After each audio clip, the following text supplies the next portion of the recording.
প্রথম চান্সে যদি জান্নাতে যেতে চান, জাহান্নামের কোনো স্পর্শ ছাড়া যদি জান্নাতে যেতে চান, তাহলে এই 16 বদঅভ্যাস থেকে, 16টি অপরাধ থেকে নিজেকে বাঁচাবার চেষ্টা করতে হবে। নাম্বার 1, যাদের মধ্যে ঈমান নাই তারা জান্নাতে যেতে পারবে না। দ্বিতীয় সবচেয়ে বড় বাধা হলো আত্মীয়তার সম্পর্ক ছিন্ন করা। আত্মীয়তার সম্পর্ক ছিন্নকারী সে জান্নাতে যেতে পারবে না।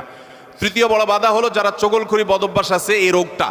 চতুর্থ, প্রতিবেশীকে কষ্ট দেওয়ার রোগ যাদের আছে। 5 নম্বর হলো অহংকার। 6 নম্বর হলো প্রতারণা করা, মানুষের সাথে মানুষকে ধোঁকা দেওয়া। 7 নম্বর হলো দান করার পর খোঁটা দেওয়া। 8 নম্বর হলো কৃপণতা। 9 নম্বর হলো ঘুষ দেওয়া নেওয়া। 10 নম্বর হলো মা বাবার নাফরমানি করা, মা বাবার অবাধ্য হওয়া, মা বাবার অসম্মান করা।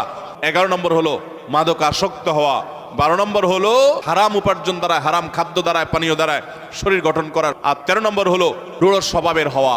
14 নম্বর হলো গণক হওয়া। 15 নম্বর হলো ব্ল্যাক ম্যাজিক করা, ব্ল্যাক ম্যাজিশিয়ান। আর 16 নম্বর হলো সিল্কের পোশাক পরা।